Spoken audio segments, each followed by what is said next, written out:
on your side. This is WNCT 9 News at 6. Even if temperatures warm up a little bit during the day, you can usually count on them to drop very quickly once the sun goes down. And already our temperatures are on the way down this evening. 57 degrees in Greenville, 57 in Washington, 55 in New Bern, 55 in Jacksonville, Kenansville and Duplin County already in danger of dropping into the 40s here. As we move deeper into the night, all is dry, though. We'll be looking at mostly clear skies, so no rain, no precipitation of any kind this evening. And it's not just dry here. Much of the southeastern United States is looking at dry weather as high pressure builds in and provides sunshine for tomorrow, and we're going to get much warmer by midweek. We'll talk about the changes coming up. The longest running newscast in the East starts now.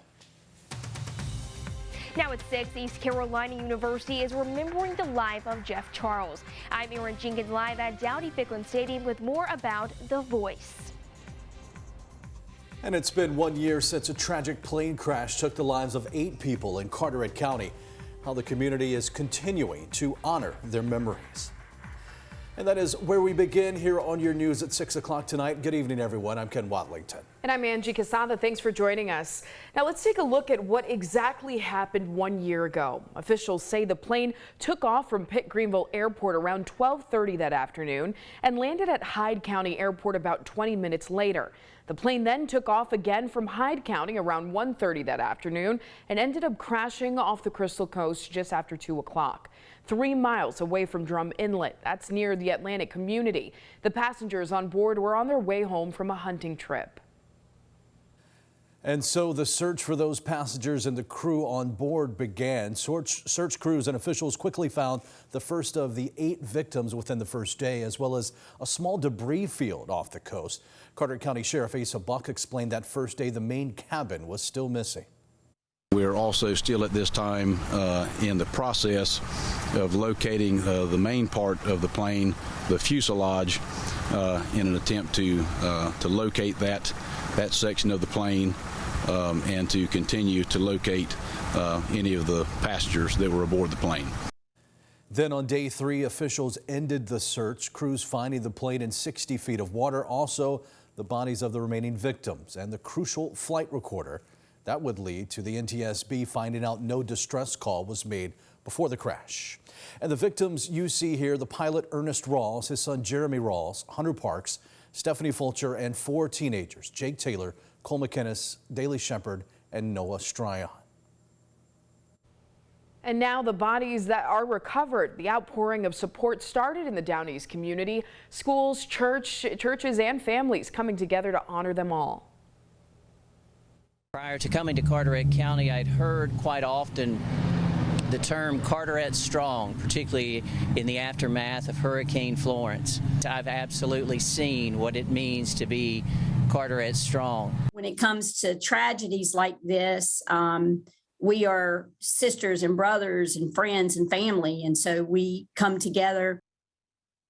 Rival schools of East Carteret High, where the 4 teenage victims went to school, even honoring them at sporting events over the next few weeks, wearing camouflage and holding moments of silence.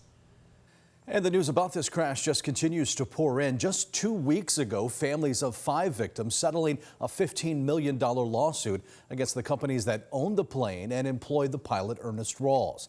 The suit alleged Rawls of failing to maintain control and improperly flew into limited visibility that required the use of instrumentation. And that brings us to today, the 1-year anniversary. Several events took place across Carteret County today to help remember each of the lives lost in this tragedy. Now on your side, Cheyenne Pagan joins us now live from the Carteret County Courthouse. And Cheyenne, you've got more about some of those events and an update on how the community is doing.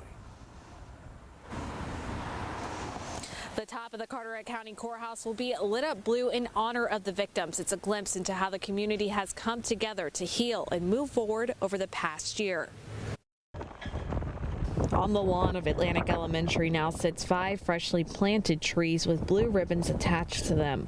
4 for the young victims who once attended the school, plus Stephanie Fulcher, a substitute teacher who also died in the crash. When you have an event like this, it's tragic, and as a school, we were just looking at the best way to pay remembrance, pay tribute. One of the victims was Cole McInnes. His grandfather, Terry McInnes, says he takes comfort in knowing that each of the lives lost will continue to be honored. We appreciate all that's been done for them, but every time I ride by here and see these trees, I'm going to think about them. During a special ceremony, the trees were unveiled and 5 balloons were released into the air, all while community members wearing camo gathered to pay their respects. It means a lot to the 1-year mark to see everybody come back together and support and have these new trees in front of our lawn that'll be here for years to come to represent them. And all over Carteret County, blue bows tied to mailboxes and signs remind people to never forget. Down East is made up of a lot of small communities, but we're all one together. The school system also encouraged students and community members to wear camo and honor the victims, all to show the world they are Down East strong. One thing that I do know is that this community, they rally, they support each other. And this was another very good example of community members supporting and helping out the families, and that will continue, I have no doubt. I think we lean on each other, and when times are tough, Down East is the strongest. County commissioners also declared February 13th as Young Waterfowlers Day. We'll have the full proclamation posted at WNCT.com. Live in Beaufort, Cheyenne Pagan 9 on your side. Cheyenne, thank you. And lawmakers are also honoring the victims from the crash. Last week, Congressman Greg Murphy introduced the Down East Remembrance Act. It would rename 6 creeks after 6 of the victims. It's important that we remember these individuals. You know, there was a tragic occurrence. The individuals down east in North Carolina are a very, very tight-knit community, and this is a good way to honor their memory. The measure is backed by the entire North Carolina delegation. And tonight we're also continuing to follow the tragic news of the passing of an East Carolina University legend. Jeff Charles, known as the voice of the Pirates, passed away Friday while he was on a road trip in New Orleans with the men's basketball team. The team then headed back to North Carolina, and now everyone across Pirate Nation is feeling the impact. On your side's Aaron Jenkins joined us live from Greenville tonight with more. Hello, Aaron. Yeah, Ken, there's a tributes flying in from all over right now. We're at Dowdy-Ficklin Stadium where there is a tribute on the Jumbotron right behind me for Jeff Charles. He's the voice many say won't ever be forgotten.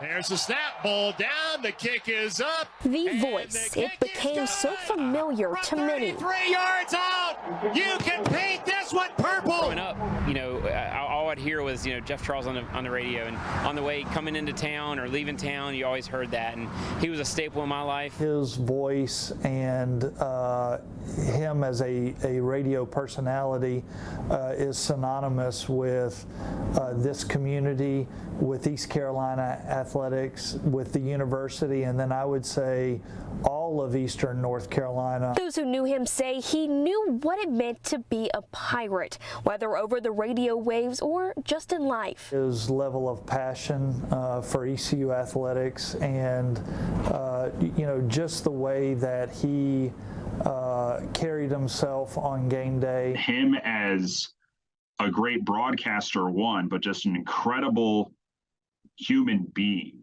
that is what I'm going to take away from my time knowing him. And it's what he fought through to make sure he lived every day to its fullest.